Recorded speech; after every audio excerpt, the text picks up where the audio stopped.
Board of Directors on February 19th, 2026 at 6 p.m. Call to order, the meeting called to order by the Board President at 6 p.m. Roll call. Member Smith is here. Member Private here. Member Travis here. And Member Akashi Here. Thank you. The approval of the agenda for the regular meeting of the Oxford Preparatory Academy Board of Directors on February 19th, 2026. May I get a motion in a second? I make a motion. I'll second it. All right, any discussion? All right, all in favor, please say aye. Aye. Any noes? Any abstentions? So moved. Flag salute. We have our very special student guests tonight, Tommy and Parker Bainey. So we'd invite both of you to come up to the mic and lead us in the flag salute, please. Please stand. I pledge allegiance. Put your right hand on the heart. Pledge allegiance. Ready, begin. I pledge allegiance to the flag of the United States of America and to the republic for which it stands, one nation, under God, indivisible, with liberty and justice for all. Thank you very much. And let's give them a little round of applause. Thank you to the Bainey family for bringing them tonight. All right, moving on to community input on closed session agenda items. Members of the public may comment on listed items on the closed session agenda only. A speaker may not relinquish their time to another person. Dr. Hinman, are there any comments regarding the items listed on closed session? Ms. Burdette? No, there are not. No, there's not. Thank you. Closed session for discussion and possible action. A, public employee discipline dismissal release 54957. B, public employee appointment 54957. Interim chief business officer, interim dean, SOC campus. C, conference with legal counsel, anticipated litigation 54956.9. Significant exposure to litigation pursuant to subdivision B of section 54956.9. 6 cases. D, public employee performance evaluation, executive director 54957. E, conference with real property negotiators 54956.8. Dr. Charles Lewis. We will be looking at the central office, 81 Columbia, Suite 101, Aliso Viejo, California 92656. Number 2, the middle school 22182, Barbara, Goonie Hills, California 92653. Number 3, Saddleback Valley 22882. Blumont Drive, Lake Forest, California 92680. We are now moving to closed session at 6:03 p.m. Thank you.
All right, welcome back.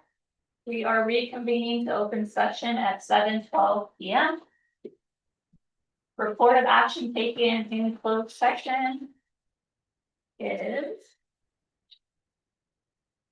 the board took action by a vote of 4-0 to engage Deloro Tax Law PLLC and Friends Legal in a pending litigation matter to properly secure due tax refunds. Motion by member Fryler, second by member Travis. And the votes were as follows: member Akashi, aye; member Fryler, aye; member Smith, aye; and member Travis, aye. Community input: members of the public may comment on items listed on the agenda or on the agenda or non-agendized items. The speaker may now relinquish their time to another person. Dr. Hinman, are there any comments on agenda or non-agenda?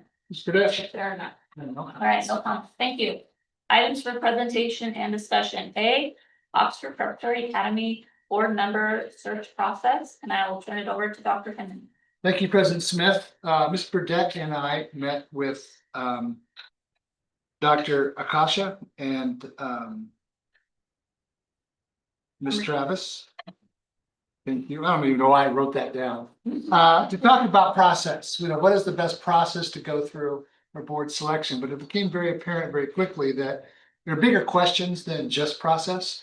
And they recommended that we come back so they could talk with the whole board about some deeper subjects than just the how and the when, more of the why and kind of expectations.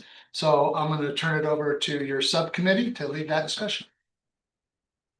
Okay, so take the lead on this and then we chime in.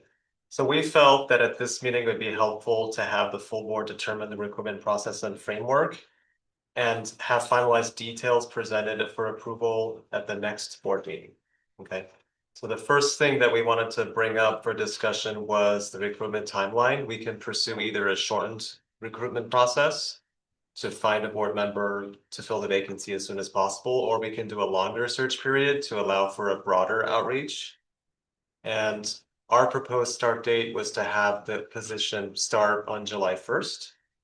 And we were wondering what the other board members thought. The idea was that we wanted to align the term so that it's just cleaner.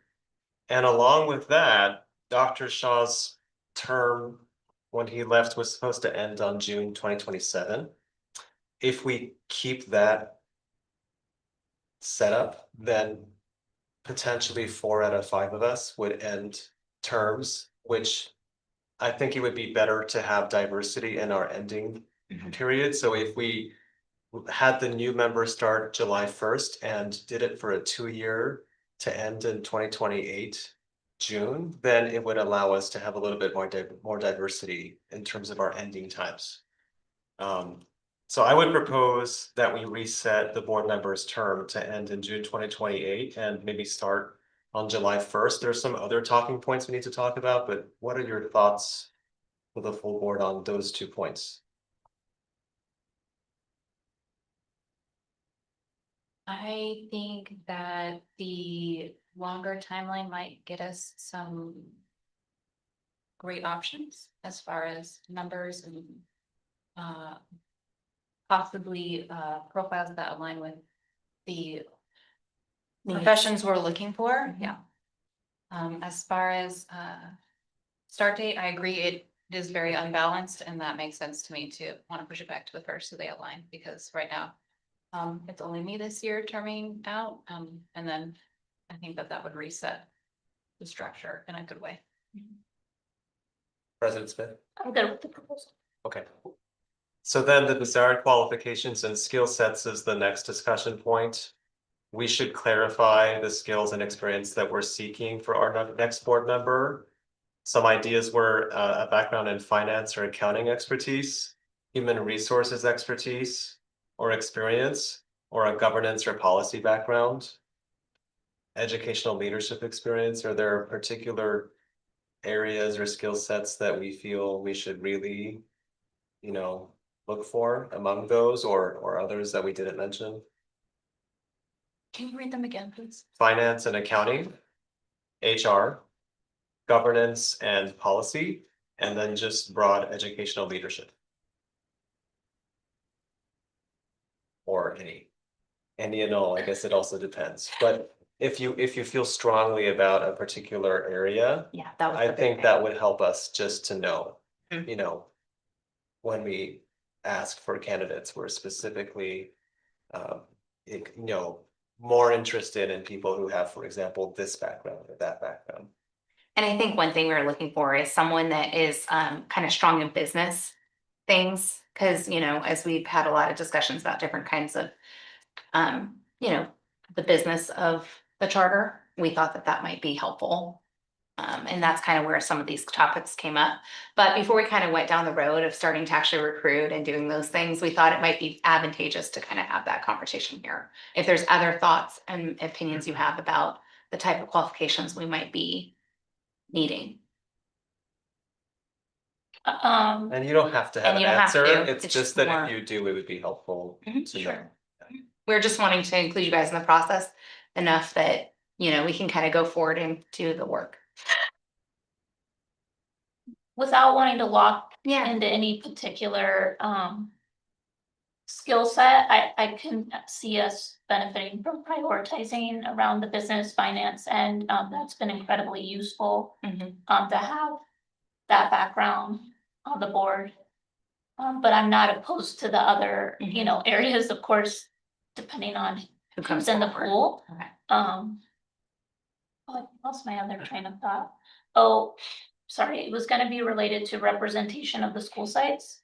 Yeah, that's the next thing. Oh, okay, so I won't go there yet then, because that's where I think another priority needs to. Yeah, so the next, Yeah. other than just skill sets, it's about who and what constituents they might represent. So right now, there's a skew a little bit towards SOC in terms of our background. So, for example, having either community members at large that are not even affiliated with OPA or have no past affiliation with OPA versus families that have attended Saddleback or the middle school would be sort of, I think, where we should try to prioritize if possible.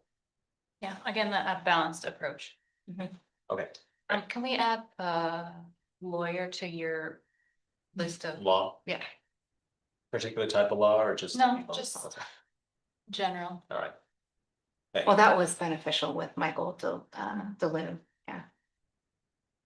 Okay, so any thoughts on what our recruitment process should look like? For example, we will send out communications through regular channels, like we do through Parent Square and things like that, but maybe member Travis can talk about some other ideas we had as a group. Yeah, so I think the biggest thing is if we do a longer start time to July, one of the things we were talking about is going wide in the sense of like there might be community members that are passionate about education locally that we might recruit from LinkedIn or from 10C or from the volunteer collective to kind of really look for someone that really wants to have the time to do this work. And so that was kind of the other piece that we want is we want people that are passionate about OPA, but we also want to find people that are passionate about the work that we're doing here for the kiddos. And I had no idea what the volunteer collective or 10C was. Can you explain that? Oh, People okay. who don't know. So 10C is a volunteer organization here in Orange County who does all sorts of volunteer engagement. And one of the things that they offer is they help you find board members. And they help you find board members for your nonprofit or your educational entity. And so there's ways you can list on their sites and even talk to them about doing, networking or sharing it out to their that community. That's one thing, and that's really Orange County based. The volunteer collective is something in LA County, and same idea, it's just LA County. And so they're called different things. I would say yes, and having been through several recruitment processes now with my time on the board, we have tried those avenues, and for whatever reason, we don't seem to tend to attract outside of the OPA, Next. space. Network, okay. I mean, I came into this not knowing anyone at OPA or having a student here, and that happened because I saw it on social media randomly. So you never know what's gonna hit and work at any given time for somebody, so I'm all for let's do a broad Okay. swath. But also, I don't know if there's something we could do different this time to be more attractive. Mhm. For somebody who's not already in the open network to want to participate in this, and whether that's connecting with, our resources who are retired and have deep networks of retirees that might be interested or otherwise, again, I'm all for it, it's just thinking more outside the box if we have to this time, because it hasn't seemed to yield much in the past. Well, and one thing I was telling Ash is that, we can even be doing like a free job listing on LinkedIn for a board member. And that's something I don't know if that's ever been done. So there's different things and there's different ways to kind of recruit and attract board members that we can definitely, try to get the message out there as widely as possible. So the last point was the fact that I think it's very underestimating of how much hours it takes to be on this board. So when I interviewed, I think it was thrown somewhere around 8 to 10 hours a month, and that is, Come on, yeah. That's a day. Which is, so I think we should come up with a more accurate number so that we represent the position accurately for anyone who is seriously considering. That's what I would say. How would you do that?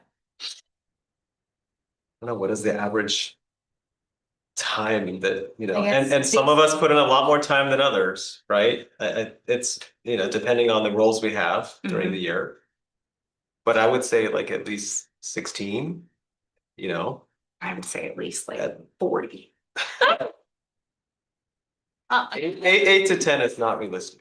Can I recommend getting some advice from these folks over Yes. there who have been dealing with boards for a number of years as to what the accurate number should be? Sure. Yeah, that's impossible because every board is so different. You do have boards where generally one or two members will be the ones who actually attend the events, go to the games, go to the concerts, go to the plays. Will participate in the philanthropic organizations and representing the district, be on the committees, and then maybe 3 that put in 7 to 10 hours a month. So again, it's different from every board, so it's really impossible to say. I think the way, and I'll have Dr. Lewis answer this, but I think if you put a range on there, your time could really vary from X to Y.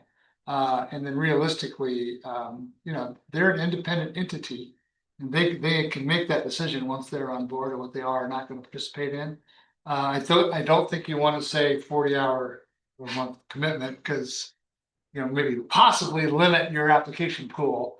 But I think if you just go by real life experience and give a range, that might be the way to go. Your experience, Dr. Lewis? And building on that, I think there are seasonal times where you're simply going to have more time, promotions, hiring, things like that.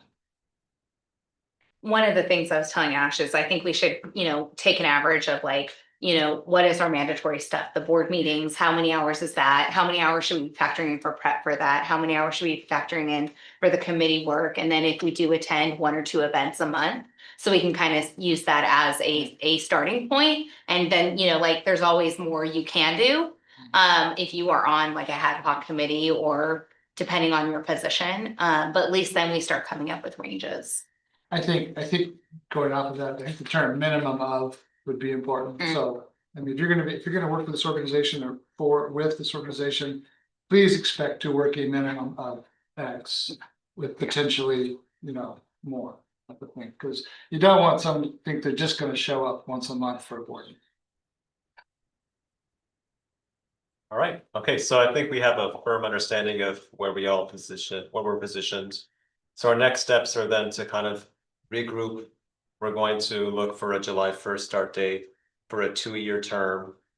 Firm up the details of what we think the minimum hours would be, and it could be more depending on that person's desire to get involved. Skill sets would be for business, finance, maybe a law background with less emphasis, but depends on what we find for HR or governance or educational leadership. And we'll have that for the next meeting. Okay.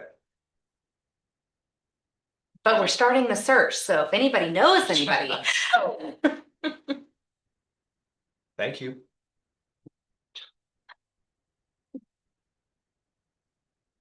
all right.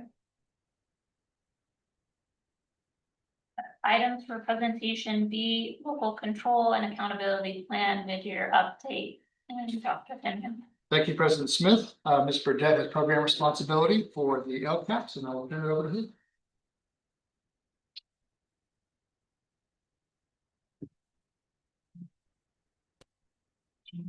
All right, good evening, President Smith, members of the board, Executive Director Hinman, members of our leadership team, staff, and members of our community who are here with us this evening. Thank you for this opportunity to present this evening.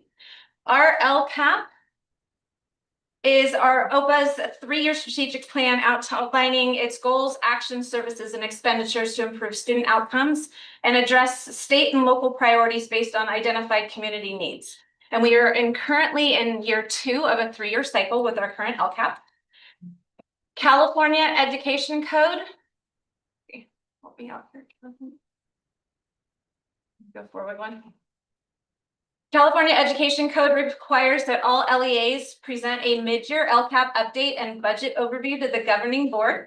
The board adoption of the update is not required. At the mid-year report, some goals are considered complete with data available. Some goals are still in progress and others have not started yet due to timing. And all spending that we're going to show this evening reflects actual expenditures as of December 31st, 2025. I would like to welcome up our 3 chancellors, Mr. Rectine, Mr. Wright, and Dr. Wise, who will go over a summary of their current mid-year LCAP updates. Good evening, everybody. I guess I'm going first, and we're going to start with our goal 1. So you see our budgeted amounts, and I know we talk a lot about the budgets in our different meetings, and we know where our budgets stand, but this kind of shows where our expenditures are at this point, generally about halfway through our budget. Why? Because we're halfway through the year. So we're generally on track. We're not over our budget. We haven't spent all the money in the year 6 months in. So really that's really where we want to be. And this goal 1 is really talking about our academic achievement, social emotional strength, engagement through our high quality curriculum. So that's where our expenditures come through.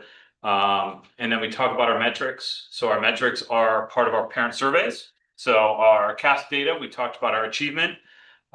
Middle school had a 2% increase, SOC had a 6% decrease, and SV a 3% decrease in ELA. Math, we had an increase at middle school, increase at SOC, and we maintained at SV. We've got more students at or above our level on iReady than this time last year, which is great. So we are progressing in the right direction toward CASP testing here in March, May, the other M month. Our chronic absenteeism is really what we look at, and that's why we do a lot of our independent studies to help with our chronic absenteeism. Middle school is down, SOC is down, I'm up a little bit. And then our MI activities, right? We've talked about what we do in class and how much of those MI activities we've really had to push this year to increase those MI activities in class. And finally, with our student survey, our academic support. So we see an increase at middle school and SOC and then decrease. And this is based on student survey, right? So the students are able to take these surveys at the elementary school in 4th and 5th grade. And then our implementation. So a couple things that have not been implemented is WASC at the elementaries and middle school. And we are working right now, and we have not implemented yet intramural sports at the elementary, but they do have it implemented at the middle school. Some things that are partially implemented is our curriculum purchases. We're always purchasing new curriculum throughout the years as needs come through. Field trips, obviously, we are having our field trips throughout the year, so that's not done yet. Our GATE testing we're starting next week, and then the rest of the schools after that. Our instructional supplies, obviously, we're only halfway through, so those aren't all done, but some things we've fully implemented. Our attendance outreach, middle school athletic program, accelerated courses at the middle school, health ed has been purchased. Obviously, our full inclusion model we've already implemented. Standards-based curriculum we do every year, and our supplemental curriculum or intervention in early literacy. Goal 2. Mine is qualified staff. We always want to have qualified staff, highly qualified there. We do want to have them and retain them and keep them and grow them from year to year. So that's one of the things that we do work on here. And then we want to provide professional development for them. So you'll see that we've spent about half of our budget for each of those at all 3 campuses. So. There you go. I'll have to hit the right button. Here's our matrix for it. We look to update and continually have our staffing job descriptions up to date. So we work on those on a yearly basis. We make sure that our staff are fully credentialed. And you'll see here, based on our survey this year, we do have an increase. Staff feel that we are retaining staff, and that's a good thing to see, that we've got increase across the board. And we want to make sure that we have multiple learning opportunities for all staff. Next Friday is one of our staff development days, and the team has a great PD day set up for them. So it's one of the things that we're trying to do when we're retaining staff. You'll see here, partially implemented is that professional development plan. We continually work on that and offer those PLCs within the campuses is something that we are working on increasing. Things that are fully implemented is providing teachers with lower class sizes, providing a wide variety of professional development through adopted curriculum or the writing program, or just ways that we have provided PD for them. And we do offer reimbursement stipends for all of our staff. So next up is goal 3. You want questions at the end, Rich? No. Oh, at the end. Okay. Yep. Thank you. Good evening. So goal 3 has to do with our physical environments at school, a safe and secure environment for all of our champions and staff and visitors to our sites. You can see where we are as of mid-year in our spending. Unlike some of the prior goals, we've spent closer to the budgeted amount for the year at this point. And so areas where we've focused attention on technology devices, and we've ensured one-to-one Chromebooks for all of our students. Our facilities inspection are in good shape at all schools. We do not only our annual fit reports, but also maintain regular facilities reviews, and so that we're aware of any sort of facilities needs and work with our own internal staff, but then also with our district partners when needed. We ask for input from all of our partners, from our students, our staff, and our parents when it comes to input through our LCAP surveys, indicating that our facilities are in good shape. We have both partially and fully implemented metrics related to our facilities. We can see our partially implemented is our Raptor and camera system, our PA system at SOC. Our facilities improvements that are ongoing throughout the year, and then also our CPR training.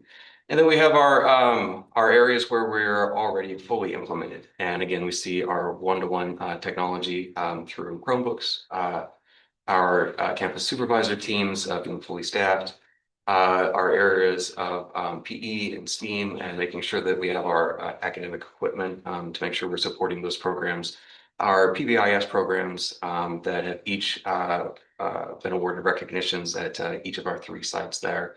Our PA systems, which have been part of all of our sites, and our conversion to our middle school over the summer, work was done here. And then we also have the systems implementation, specifically making sure that we're approaching all areas, including facilities, up through multi-tiered system of support and supporting both our custodial services and our food services. Goal 4. And our final goal is our parent involvement.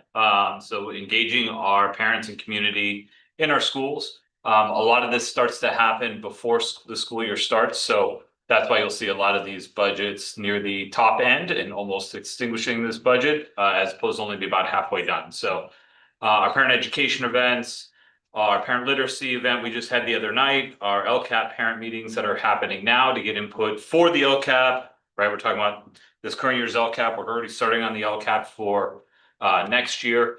Our student recognition events, we've already started buying all the stuff for things like our cum laudes. And then our enrichment club opportunities, our student clubs that we have after school. We're already in the second round of clubs at the elementary schools. And then obviously getting ready for our lottery that we are going to have in a couple of days. So this kind of lists some of those same things.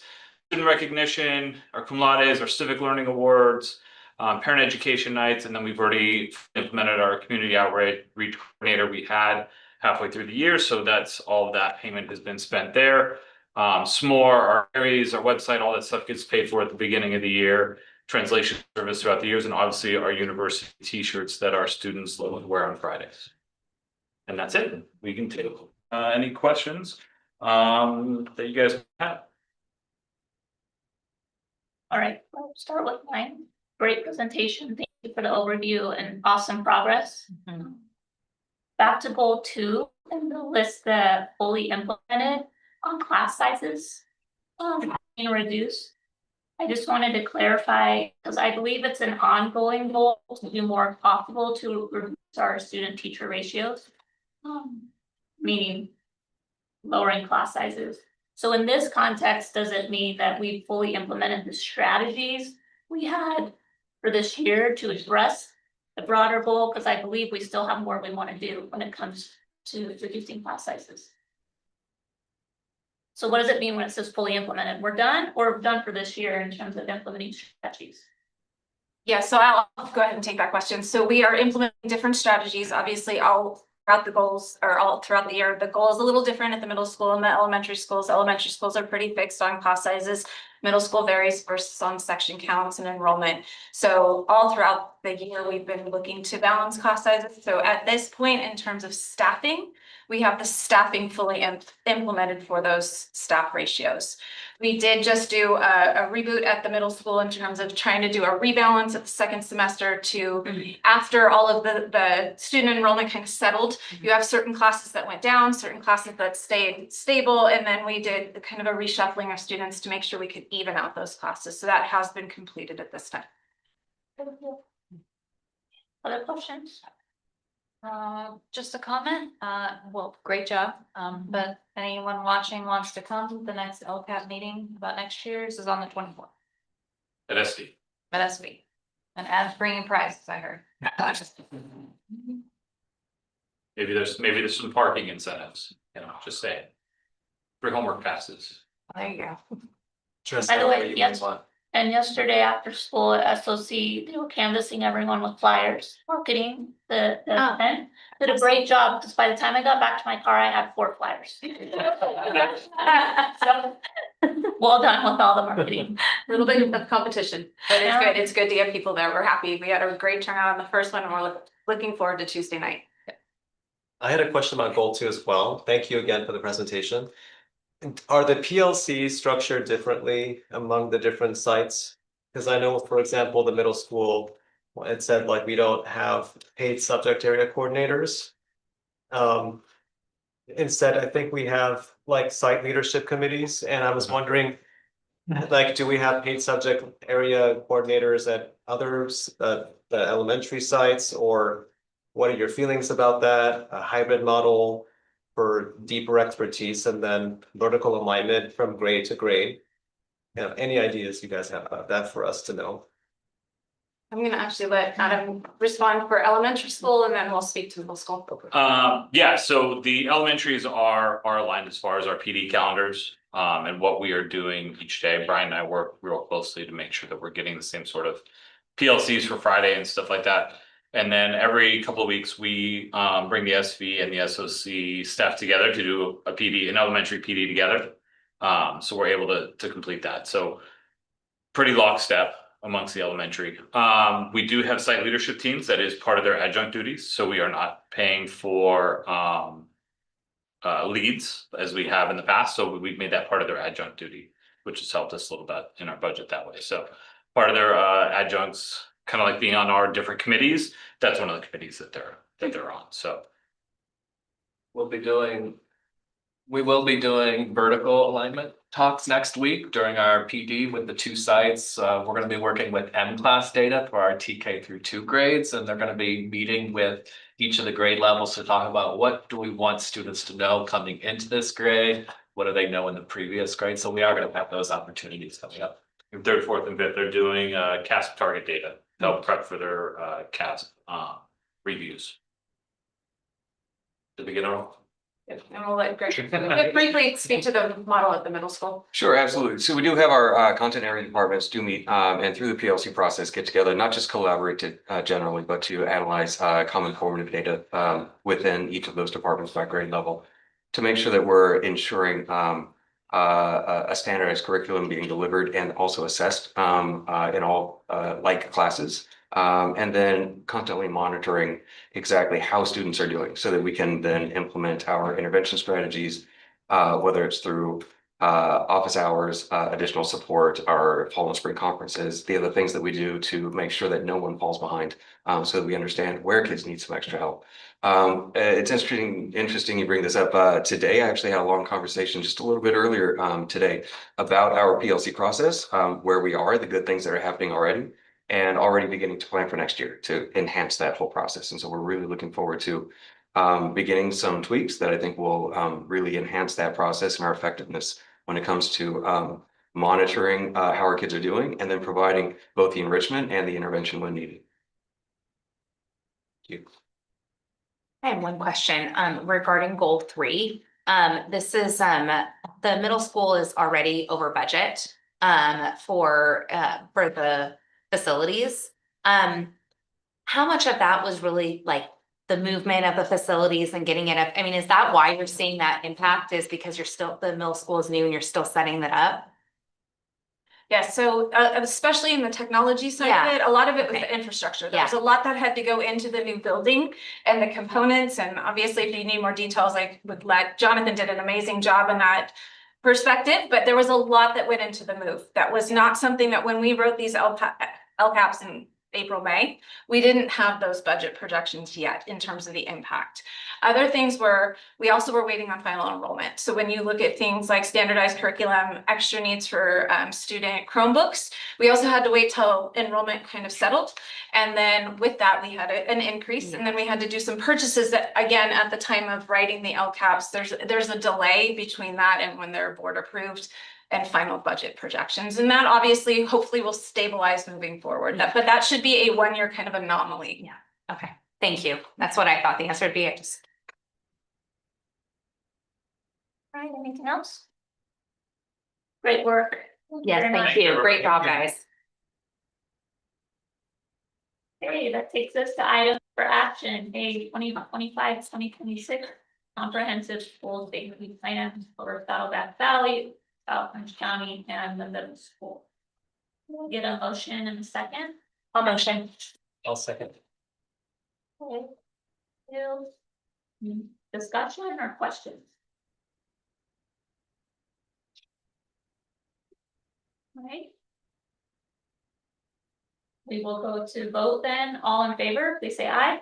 Aye. Any noes? Any abstentions? So moved. B, approval of compensation comparability study for the interim chief business officer. And may I get a motion and a second? I'll motion. I'll second. Thank you. All right, discussion or questions about the comparability study? All right, with that, we will move to vote. All in favor, please say aye. Aye. Any noes? Any abstentions? So moved. Item C, approval of board president's required oral report regarding compensation for interim chief business officer position. May I get a motion and a second? I'll motion. I'll second. All right. As to the next item regarding ratification of the interim chief business officer's employment agreement, I am required by law to indicate prior to any vote on the employment agreement that the agreement provides the following: 1, an hourly rate of $125 per hour, not to exceed $80,245 for the remainder of the 2025-2026 school year. And 2, sick leave to accrue at the rate of 1 hour of sick leave for every 30 hours worked, up to a cap of 80 hours. I recommend that the board ratify the employment agreement for the interim chief business officer with terms previously mentioned, and find that the overall compensation is fair and reasonable based upon compensation paid to executives of similar schools in the region. Any questions or discussion on the oral report? All right, we'll move to vote. All in favor, please say aye. Aye. Any noes? And any abstention? All right, so move. Item D, ratification of interim chief business officer employment contract. May I get a motion in a second? I make a motion. I'll second. Thank you. Any questions or discussion? All right, with that, we will go to vote. All in favor, please say aye. Aye. Any noes? Any abstention? So move. Welcome, Dr. Lewis, officially. Thank you for joining us. Thank you. Happy to be here. All right, item E, purchase order listing. May I get a motion and a second? I make a motion. Thank you. I'll second. Right. And let's give a little context and background. In January, the charter board approved revisions to board policy 3312, contracts and updates to the fiscal policies manual, section 2, items 6 and I'm gonna have to. I don't know about this Roman numeral. 10. What's the B? 25. Thank you. 17. These reviews. Sorry, I don't look at long Roman numerals every day in my regular business. These revisions formalize Oxford Preparatory Academy's existing fiscal procedures to ensure consistency, transparency, and alignment with established internal controls. Both documents provide for the implementation of monthly purchase order listing, which summarizes all purchase orders issued during the reporting period. The January 2026 purchase order listing is presented to the board for review and approval. This process supports timely oversight of purchasing activity and ensures the cumulative expenditures subject to board approval are properly monitored and ratified. The recommendation of the Finance Committee, this item is presented as an action item this month for board review and discussion to support awareness of the newly implemented process. Future purchase order listing will be included on the consent agenda. And I just want to say a big thank you to Ms. Delgado, Ms. Palomino, working with them on the Finance Committee to explore the need for this and then get it all together to implement as a new practice for us at OPA has been amazing. So thank you to them. I would just like to say ditto. I'm just so excited to see this being set up and it's amazing because it just creates that level of transparency for all of our expenses and moving forward, I think it just makes things easier. So thank you. Thank you to our amazing finance team and Jenny. I have a question. Is there further action on this report to show the cumulative totals so we understand when we meet our not to exceed amount for this specific vendors? We'll have to get back to that. That is something that they're trying to do, but I don't think it's a limitation of the system. That's what. Okay. It doesn't mean we can't reduce it, but it's not as part of the reporting form. But by all means, if you'd like to see that in the future. Okay, yeah. I would love to see that. I would second that. So my recommendation is that you approve as is, and then with the direction that we'll try to get that in the future. Yeah, great. Other thoughts or questions? All right, all in favor, please say aye. Aye. Any noes? And any abstentions? All right, it passes. Items for consent, items listed under consent are voted on by the board in one motion and one vote. There's no discussion of these items prior to the vote unless a member of the board or staff requests specific items to be pulled from consent before making a motion. Would any member like to pull an item from the consent calendar? I would actually like to pull A1. A1. Okay. Any others? All right, then can I get a motion and a second to approve the consent calendar with the removal of item A1? I'll motion. I'll second.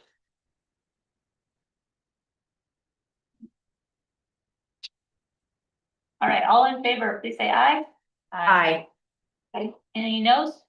Any abstentions? All right, consent calendar moves forward. Let's go back to A1. So can I get a motion in a second to approve A1? I make a motion. I'll second. All right, discussion. Yeah, so the adjournment listed that I was present and I was not present. So I just need it to be amended. Capture, okay.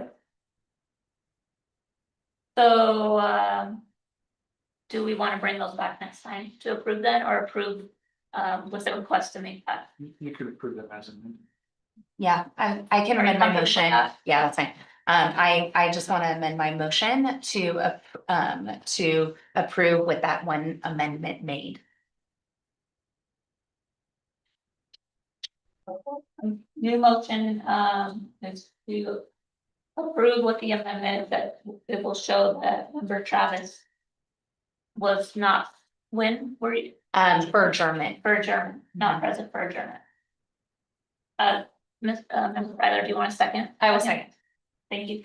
All right, all in favor, please say aye. Aye. Any noes? Any abstentions? All right. Thank you.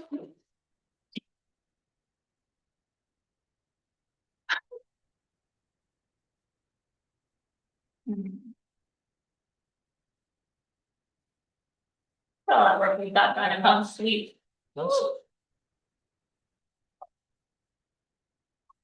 All right, executive director reports. Turn it over to you, Dr. Thank you, President Smith. I'll first go to Ms. Burdette, see if you have anything from academics. Yes, I just have a couple of report outs that will be recognized at future board meetings. First of all, congratulations to the middle school who received a renewal of their CTIG grants for their CTE program for over $91,000 this year. So again, that is a very unique opportunity for a middle school. Typically, it's a more comprehensive high school or large district. Also, in the past several months, OPA's middle school robotics team has competed in regional robotics competitions for the first time, their first round of competitive robotics. And we're excited to share that at the final event of the season, the team Cyberpunk earned the Sportsmanship Award, which was their first ever robotics trophy. So many trophies yet to come. So we were very excited for that. And also the middle school was recertified as the California League of Middle Schools Schools to Watch. So outstanding work for the admin team and the staff on that one. And then we'd also like to congratulate again, Courtney White and Brian Rectine of OPA South Orange County, who've been named finalists in Parenting OC Magazine Teacher and Leader of the Year categories. We're excited to see.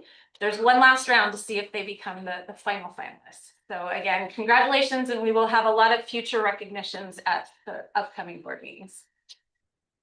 Thank you. CDO report, Dr. Lewis. Yeah, I'd like to recognize a couple of individuals. OPA just went through, or is in the middle of going through, a food services audit. And as you know, we have a vibrant lunch and breakfast program at our campuses. So one of the folks who stepped up and led the audit during some of our staff transitions is Jonathan Silva, one of our directors. And Carmen Montero, our nutrition services specialist, did a fantastic job. An audit is obviously a thing. We don't hide from audits. They make us better. It was wonderful. Part one of the audit, 0 findings. They're working on part 2 of the audit, and I would expect that'll go very well as well. So I'm very proud of the work that both of them have done. Thank you. Okay. I'll just share with the board, thank you for, again, the opportunity to come in and be interim executive director. I will share with you that you have an outstanding staff. Their heart is in the right place.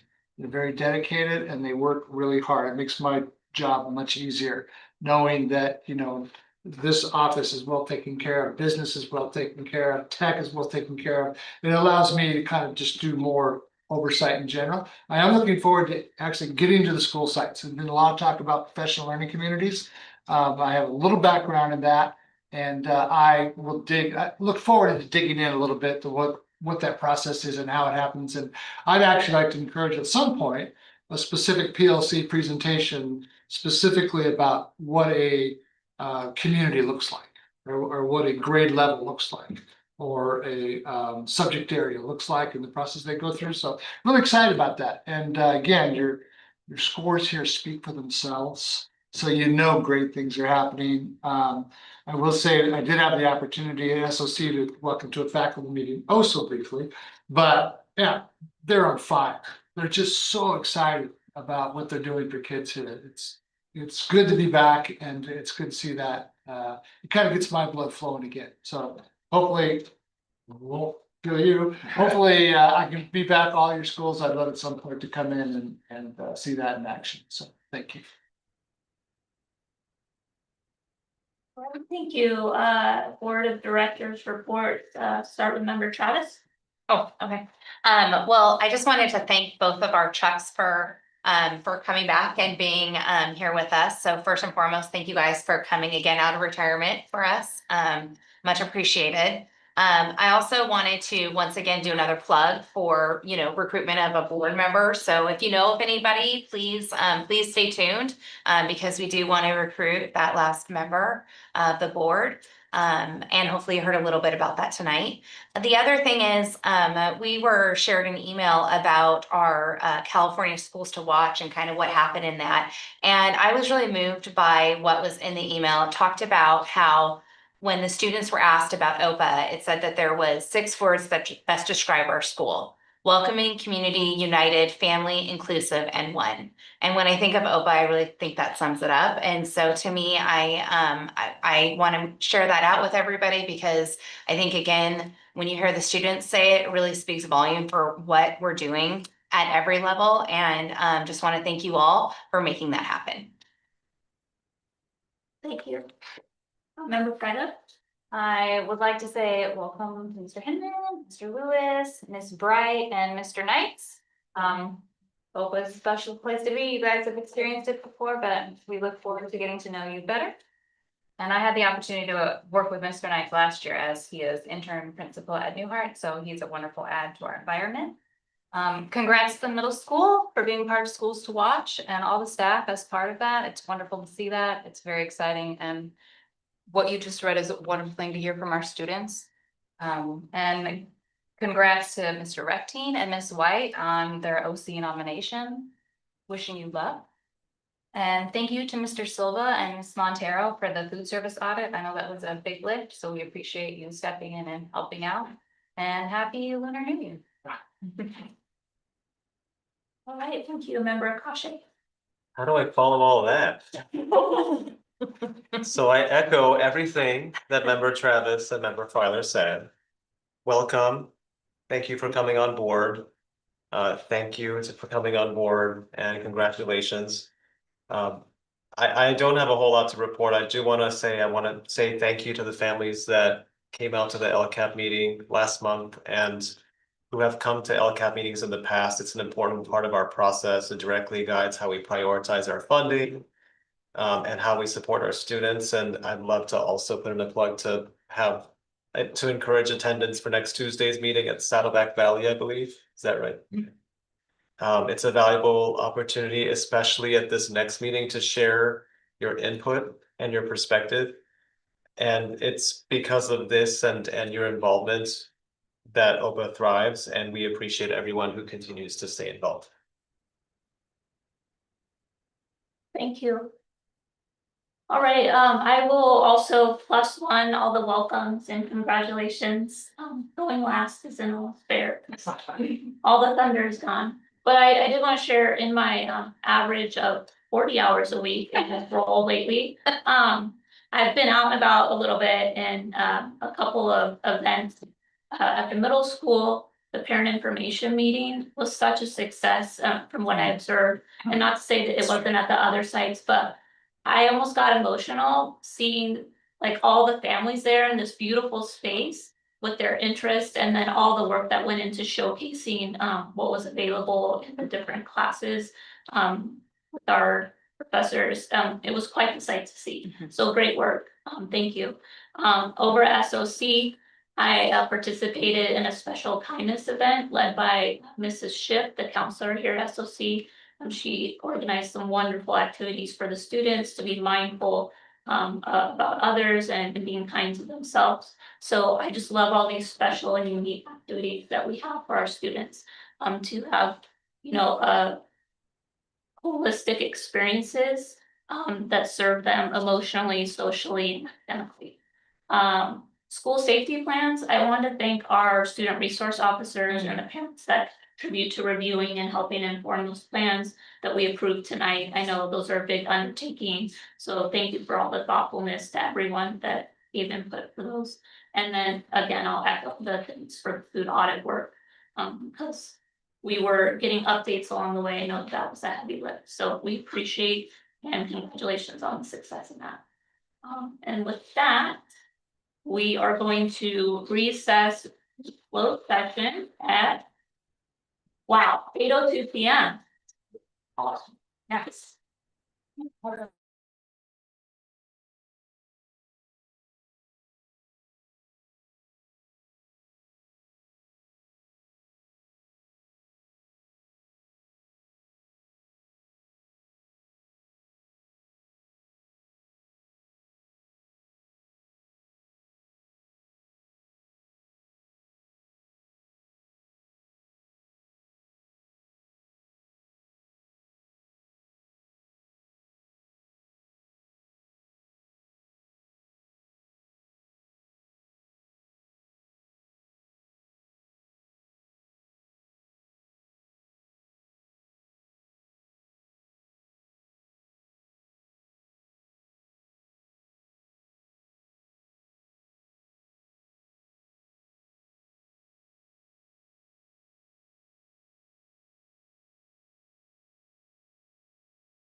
All right, welcome back. We are reconvened to open session at 9:53 PM. Public report of action taken in closed session. The board took action by a vote of 3-0 to authorize the full board to disclose information to the third-party investigator handling a personnel-related complaint investigation. Motion by member Fryler, second by member Koshe. The votes are as follows: member Koshe, aye; member Fryler, aye; member Smith, aye; member Travis was not present. The board, the action by a vote of 3-0 to ratify the execution of an engagement agreement with O'Hagan Meyer to handle the defense of a matter of anticipated litigation. Motion was by member Koshe, second by member Fryler. Votes were as follows: member Koshe, aye; member Fryler, aye; member Smith, aye; member Travis was not present. Adjournment. It is recommended that the board adjourn the regular meeting of the Oxford Preparatory Academy Board of Directors on February 19th, 2026. I get a motion in a second. A motion. I'll second. Thank you. All in favor, please say aye. Aye. Any noes? Any abstentions? Please note, member Travis is absent at this time, and the meeting is adjourned at 9:54 PM. Thank you.